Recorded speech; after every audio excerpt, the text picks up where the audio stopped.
Hello, I'm Jack Grady, and on behalf of the Archives and History Committee of the First Baptist Church on the Square in LaGrange, Georgia, we are here this morning to welcome World War II veteran Wallace Red Hopson, and we want him to know that we appreciate his service to our country and to our church. Red, it's good to see you. Thank you so much for joining me this morning. Glad to be here. Talk a little bit about World War II. I know here we are in October the 10th, 2012, and that's about 71 or almost 72 years after the beginning of World War II, isn't it? So this we may have a little difficulty thinking of some of the experiences, but I know there'll be enough in your experience for us to carry through and relate this to the people in our church, because they're interested in knowing what happened to our church members who did volunteer for service during World War II. Either volunteered or were drafted. Many were drafted, of course, as you well know. But thank you for coming and being a part of this. We look forward to hearing a little bit more about your experience. I know, first of all, I want to thank you for being such a loyal volunteer in the soup kitchen here at our church. You've done that for more than 20 years, I believe. Yes, I'm sure I have. Yes, and you helped get it started. And that's a very, very important ministry. And certainly when people say soup kitchen, we think of you because of your long involvement. And I remember talking with Jim Lee about you and how much he enjoyed working with you in the soup kitchen. But anyway, I couldn't help but mention that this morning. Well, I enjoyed Jim Lee. Yes, wonderful person, wonderful person. Well, Red, tell us about your enlistment process. Were you drafted or did you volunteer? Well, I did not volunteer. Oh, okay, you were drafted. No. Start off with, I was on the draft board from Troup County. Oh. And I was... You mean you were listed as one of the candidates? Well, yes, I was... You served on I was working here in Troup County with the telephone company. Yeah, okay. All right, I was transferred to Macon. Mm-hmm. With the telephone company? With the telephone company in Macon. Mm-hmm. And, of course, my service record for the draft board was transferred from Troup County to Bibb County. Oh, yes. So I was drafted from Bibb County. Mm-hmm. After I worked for 2 6-month deferments because they needed you. They didn't have the personnel to do the job. I had been working for the telephone office out of Warner Robins Field, Air Force Base. I see, yeah. So that's the reason they got me off. The deferment was because of your... They needed you so desperately there. Yeah. Okay. Then they were going... I was headed for another 6 months deferment. I mean, it's a possibility that they were fixing to try to get me off for another 6 months. Mm-hmm. So I just said, well, what the heck? I'll just go on and let them take me. Yes. So they carried me to Atlanta, and we started from there. Transported you to Atlanta. Right. Yeah. Okay. Now this was about what time? Time of the year. What year was that? 40? This was in 43. 43. Okay. And right in the middle of the war. Pardon? Right in the middle of World War II, Yeah. 1943. Yes, yes. Yeah. Yeah. Okay, so where did you go when you were inducted you went through, of course, the physical exam and all of those things that happened? And where did you go from there? Where was your basic training? Basic training was at Paris Island, South Carolina. Oh, yeah, Paris Island. The most hottest place in the world, I think. And this was, what time, in the summertime, was it? Yeah, we were there. August, I was there at the latter part of, well, it was August. Yes. August and part of September I was there. Okay.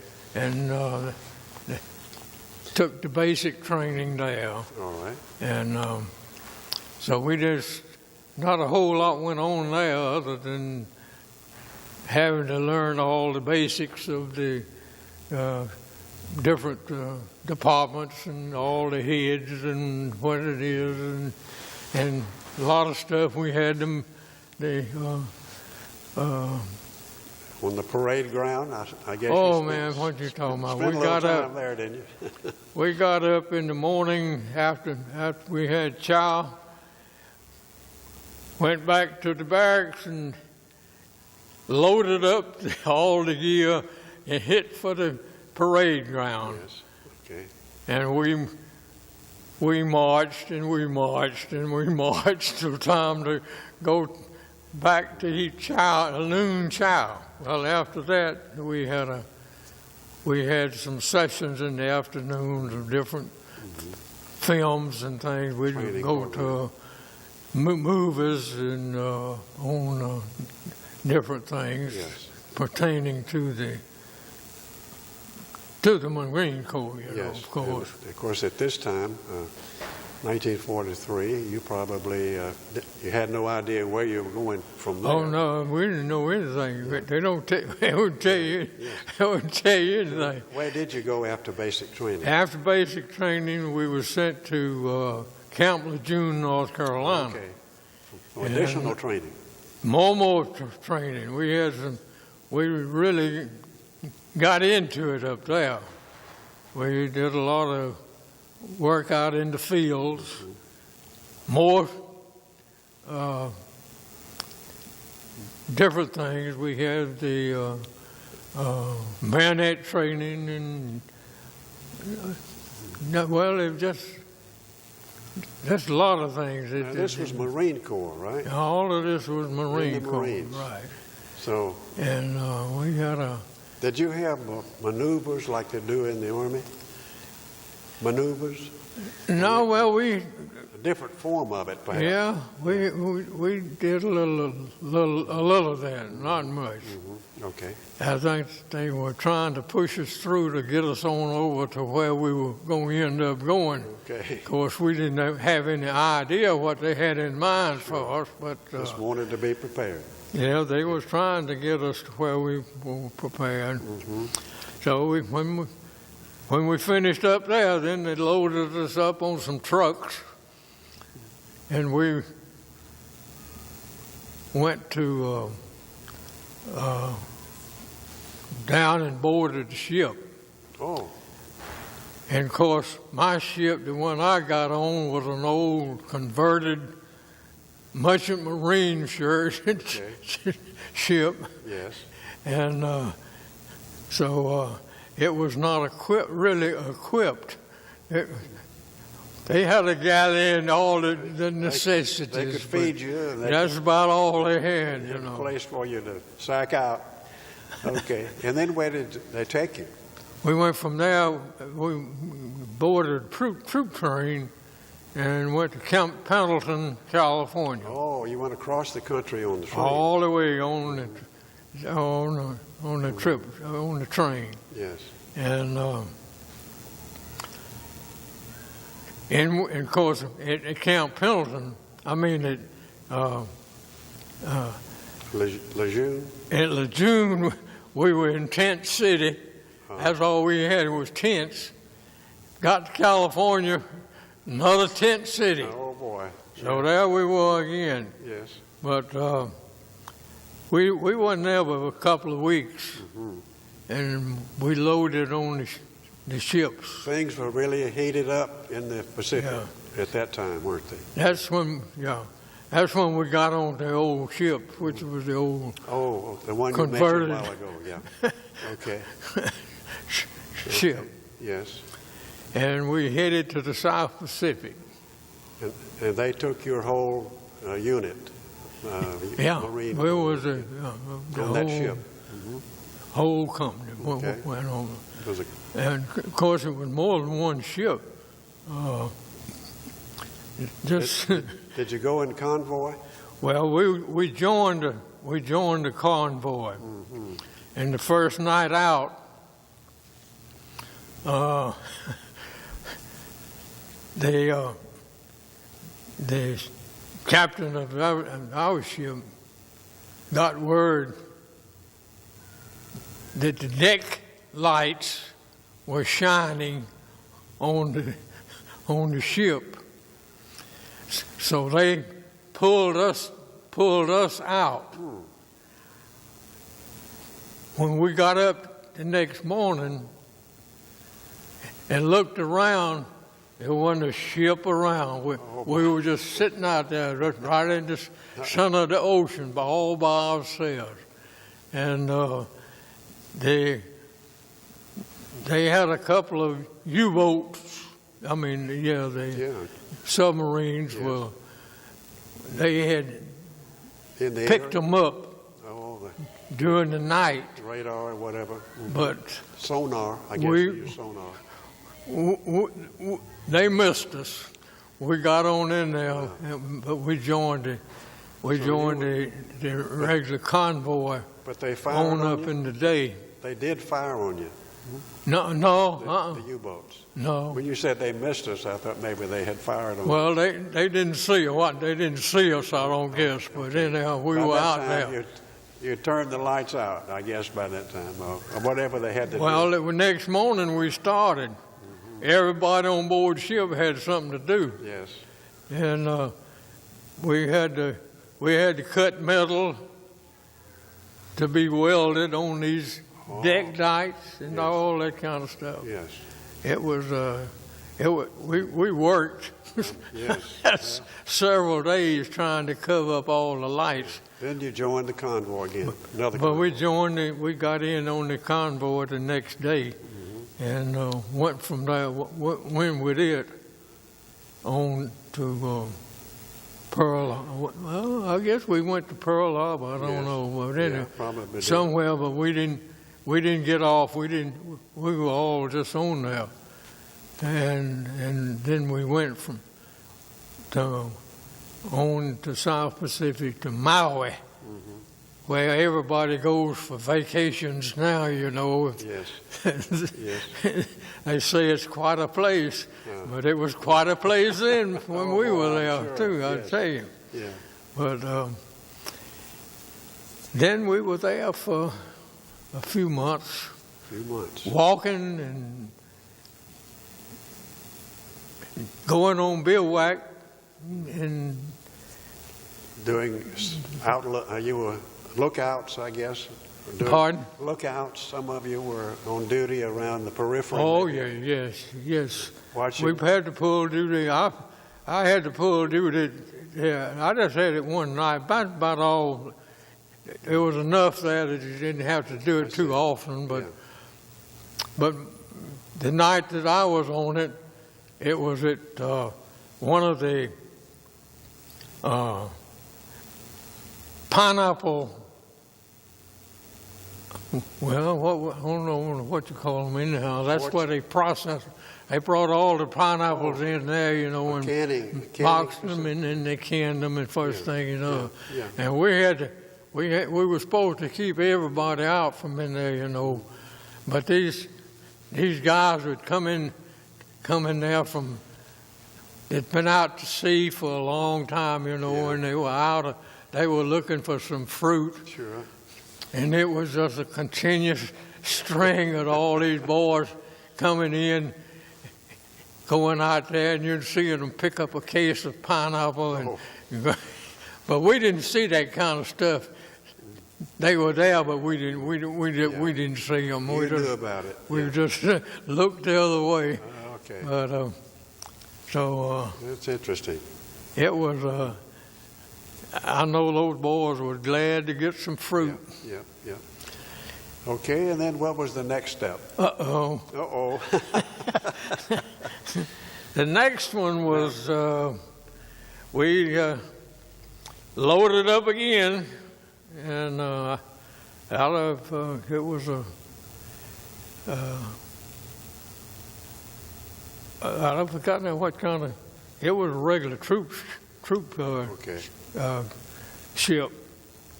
I mean, it was Built for a that fighting vessel. It was built for that purpose. Yeah. And our company got on one of them, and that's the one we were on. And It probably was what the Navy calls an attack transport ship. In other words, as you say, it was a fighting vessel, yeah, but it carried troops. And that's the kind of ship I was on when I was in the Navy, an attack transport ship. yeah, But I bet that's what you were. yeah, probably was. But we were all on there, and they loaded us up on board ship. They loaded us up with new. We had to, before we went on the cross country trip, we had to turn in our rifles that we had been using.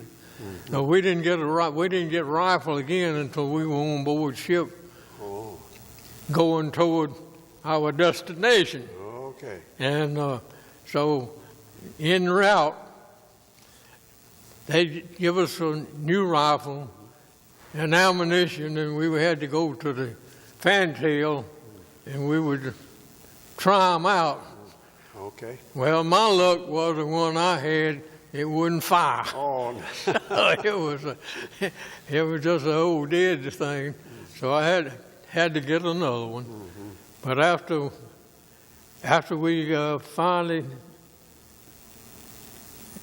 they finally decided they knew where we was going, but anyhow, they hadn't shared that with you. When we got there, we had a lot of instructions as to where we were going, and what we were going to do when we got there, and what beach we were going in on, and all of that. They had the old. The island was divided into sections, and it was a red beach and a orange beach and whatever it was. Well, the group that I was in, we were going in on the red beach.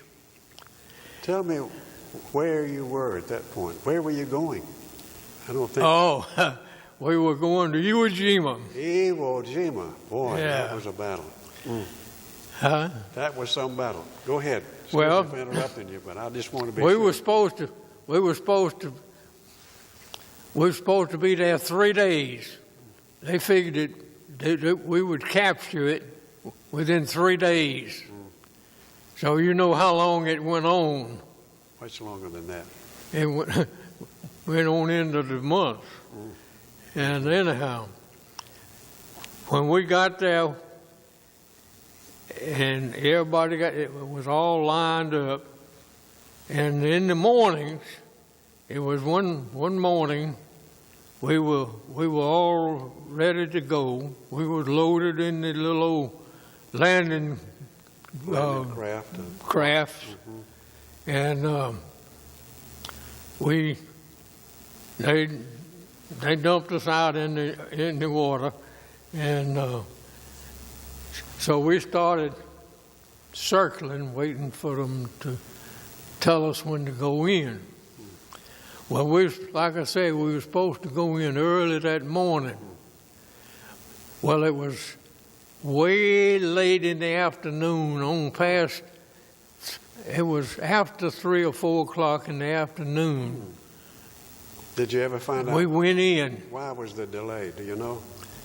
What was because it was just a continuous bombardment on the beaches. I see. Okay. The Japs had that thing figured out to where they were just just pinpoint whatever they wanted. I see. Okay. Well, we were going round and around and around, and they was waiting to sort of the thing to sort of slow down. Yeah. And the only reason we went in when we did was these little old boats was running out of fuel.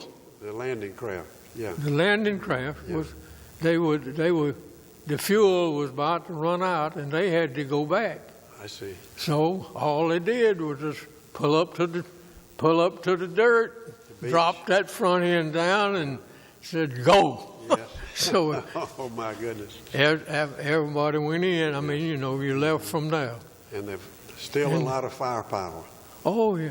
And when the first thing I saw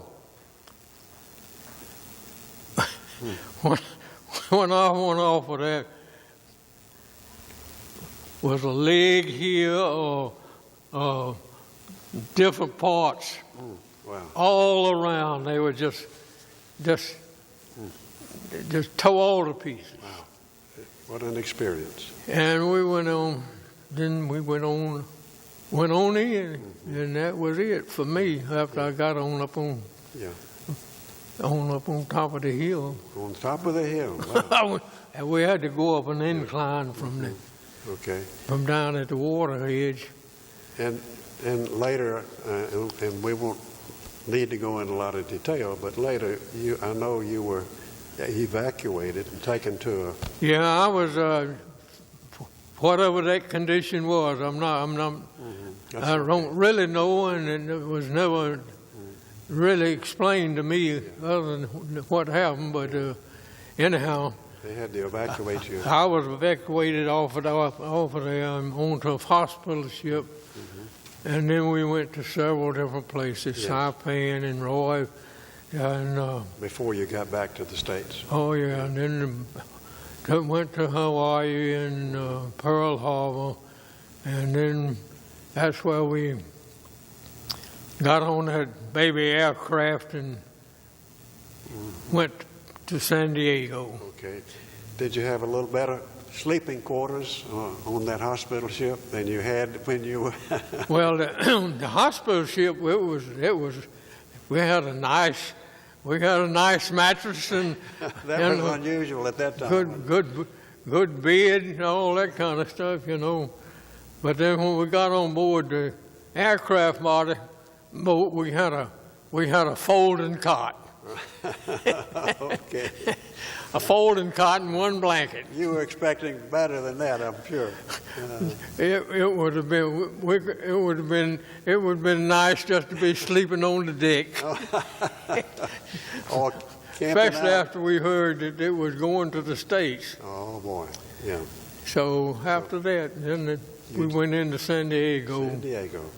And then I went into the hospital there in San Diego.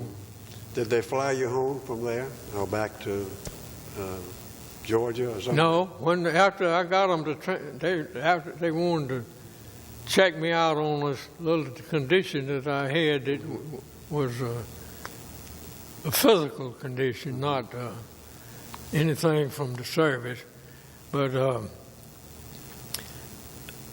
I talked them into sending me to Dublin, Georgia, Georgia. to the Veterans Hospital there. Oh, I see. And after I got there, the doctor there, I think they knew that the war was about over, and they didn't do anything.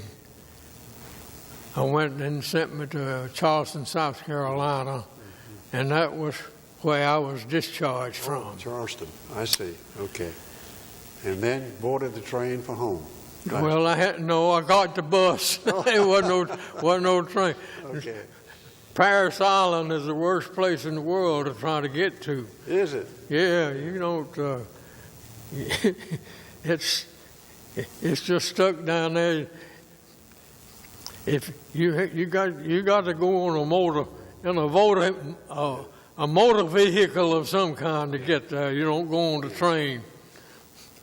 I was going to ask you a moment ago about your duties while you were Iwo Jima, but I suspect you've had that rifle. You said you'd been practicing with that rifle, and that's about all you have, I suppose. Yeah, that's all I had was.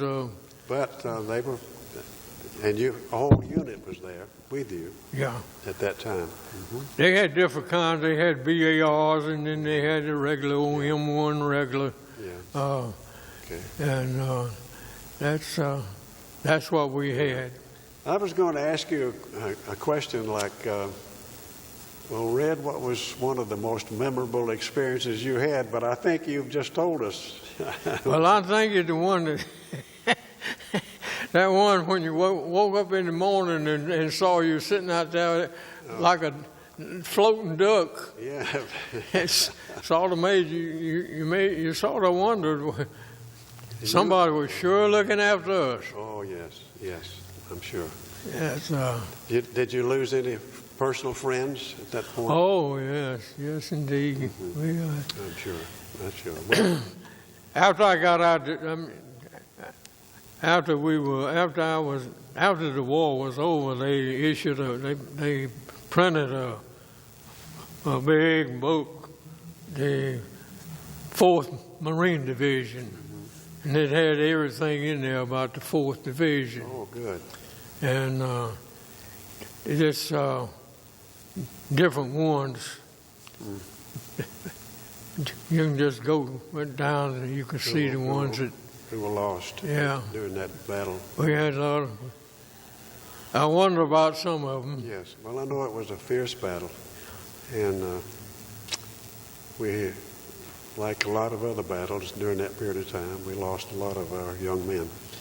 Well, it was just awful. I mean, I'm sure. I'm sure. Red, what would you say would be some of the things or something that helped prepare you for your future life? I know you grew up a lot doing that. Nothing in there because I know where I was before I went in, and I know where I was going when I come out. Oh, okay. Good. I went right back to work with the telephone company as soon as. You didn't need to use the GI Bill for college or anything like that. No, yeah. I was a lot of us did, and it was very helpful. I came right on back and came to LaGrange instead of going back to Macon. Okay, and went back with the telephone company. Right. Okay. And I stayed here the rest of your time. Till good. That's great. We're glad you did. We're glad you did. Stayed till 93. 93. When I retired. Retired in 93. Mm-hmm. Did you work with Louis Shelton in telephone? We worked some together. Okay, I was wondering. I knew he was with the telephone company. Yeah. Mm-hmm. He was in the cable department. Oh, okay. And I started off in installation and repair, installing phones outside and all, and then I went inside, and I was inside. I worked the local test desk for about 35 years, and I see. I was on the inside. Louis was outside. I see. Okay. Right. Yeah, Louis was there. Yep. Well, Red, I want to thank you for your willingness to sit and visit with me about this. I want to remind you, I think maybe I might have mentioned this before, but it's important. Paul Barnes is doing this taping. He's doing the actual recording, and we certainly appreciate his expertise and his ability to do this. It means a lot. We've taped about 17 interviews of World War II veterans now in our church. But Paul is going to make several copies of this recording, and it's a DVD, a little disc, as you know. And he'll have one that he'll leave in the heritage room here in the church for use by the Archives and History Committee. He'll have one for use in the church library, because this would make it possible then for anybody in our church who wants to just like a book, they go in the library and check out a book, they can check out the DVD and see this recording. And then, of course, he'll have a copy for you to keep, a personal copy. And there's one more that will be made for use in the archives in our city. The archives department at the museum on Main, they will have in their library there a copy of this DVD. So not only will our members here in the church be able to view this now, but they can do it sometime in the future, and even future generations will be able to view this and find out more about the World War II experience. So thank you so much for being a part of this. Well, I appreciate you having me go up here. Good. Thank you, Red. Sure do.